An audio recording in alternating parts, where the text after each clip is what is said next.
ضلع کے حکمراں اور ضلع کے ہمارے ادھیکاری، ضلع کے افسران،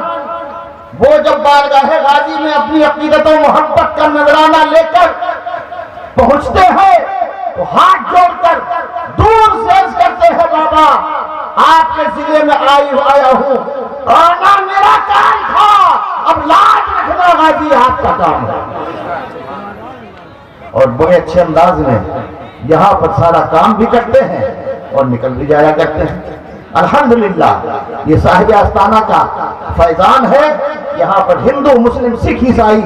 سب کے سب آتے ہیں اور اپنے مراد کو، اپنے دامن کو گوہر مراد سے پر کر کے لے جاتے ہیں۔ لہذا لوگوں، ہم اور آپ کو چاہیے کہ عقیدت سے آئیں، محبت سے آئیں، جہاں جگہ ملے وہاں بیٹھ جائیں۔ کوئی اس بات کی کوشش نہ کریں کہ صرف ہم جب نام دروازے کے اندر ہی داخل ہوں گے تبھی ہماری دعائیں قبول ہوں گی، ایسا کچھ نہیں ہے۔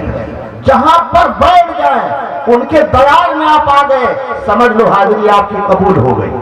جہاں جگہ پائیں وہیں سے بیٹھ کر آستانے کی جانب لو لگا کر دربار غازی میں آپ دعا کر لیجئے انشاءاللہ۔ درگاہ شریف حضرت سید سالار مسعود غازی رضی اللہ تعالیٰ عنہ کے انتظامیہ کمیٹی نے اور خدامان درگاہ شریف نے جو فیصلہ لیا ہے وہ یہ ہے، انشاءاللہ ٹھیک 9:30 بجے کل شریف کا پروگرام ہوگا۔ انشاءاللہ 9:30 بجے کل شریف ہوگا،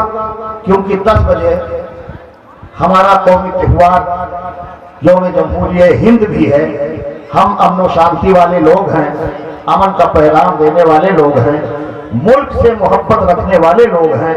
ملک پر جان دینے والے لوگ ہیں۔ ہمارا اور آپ کا یہ فرض منصبی ہے کہ 9:30 بجے ہم کل کریں اور 10 بجے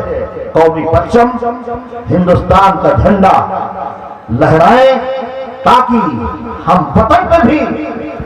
اپنی محبت کا ثبوت دیں اور بارگاہ سید سالار مسعود غازی رضی اللہ تعالیٰ عنہ میں بھی اپنی محبت اور عقیدت کا جذبہ پیش کریں۔ میری دعا ہے کہ آپ سبھی حضرات جو اس ٹھنڈ کے موسم میں بیٹھے ہوئے ہیں، سب کی دعائیں سرکار غازی پاک سنیں، اور عرض کرتا ہوں سرکار جو جہاں سے آیا ہے اس کی تمنا جہاں سے بیٹھ کر آپ کے دربار میں وہ پیش کرے، میرے غازی آنا ان سب کا کام تھا، بلایا آپ نے تبھی یہ آئے ہیں، آنا ان سب کا کام تھا حضور، اب ان کی دعاؤں کو قبول کرنا سرکار آپ کا کام۔ میں شاید دیر تک آ گیا آپ کے بیچوں درمیان۔ ہمارے انتظامیہ کمیٹی کے صدر سید شمشاد احمد ایڈوکیٹ صاحب، یاسر شاہ صاحب، بقاء اللہ صاحب اور جناب بقاء اللہ صاحب، حاجی علی الحق صاحب، حاجی رحمت اللہ گرداول صاحب، معراج صاحب ضلع پنچایت، اور ماسٹر خالد اکرام صاحب، جمیل احمد ایڈوکیٹ صاحب، مقصود احمد قائمی صاحب، اور تاج محمد صاحب، علی بابو، شبو خان، شکیل خان وغیرہ، احسان اللہ بھائی اور تاج محمد صاحب اور افضل اللہ خان وغیرہ خدامان درگاہ شریف سب مل کر جو کچھ بھی انتظام و انتظام کرتے ہیں، میں یہ سمجھتا ہوں کہ سب کے انتظام و انتظام کرنے میں اگر کسی قسم کی کوئی بھول چوک لغزشیں ہوئی ہوں گی تو اسے آپ حضرات درگزر فرمائیں گے۔ جتنا ہو سکتا ہے اتنا کیا جاتا ہے، اور دعا کریے یہ کمیٹی، یہ خدامان درگاہ یہ سلامت رہیں۔ آستانے پر بہت ساری نگاہیں دوسروں کی لگی ہوئی ہیں،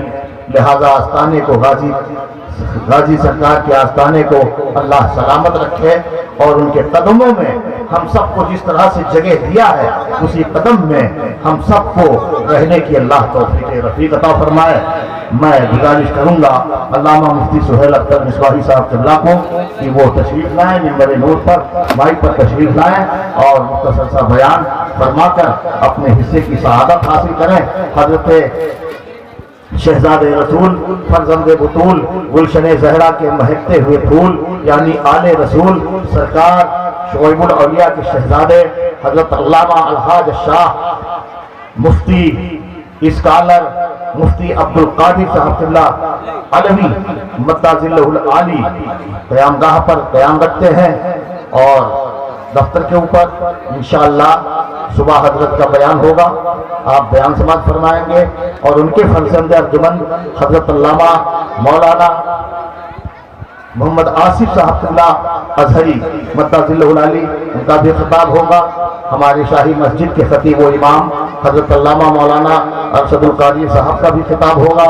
اور جو بھی موقع سے اس وقت پر علماء تشریف لیا ہے ان سب کا خطاب کرانے کی کوشش کروں گا، لیکن اگر کوئی چھوٹ جائے تو ہم سب سے معافی چاہتے ہیں۔ اتنی ٹائم خطیب الہند حضرت علامہ مفتی محمد معین الدین خان صاحب معین الدین صاحب جو براؤں شریف سے تشریف لائے تھے، ان کا خطاب ہوا۔ علامہ مفتی شیر محمد خان صاحب، علامہ اشتیاق احمد صاحب قبلہ، اور علامہ ظہیر عباس صاحب جو پرنسپل ہیں دارالعلوم وارثیہ کے، ان کا خطاب ہوا، اور تمام علماء کا، اور ہمارے محب گرامی حضرت العلام الحاج شاہ دارالعلوم مسعودیہ کے بہترین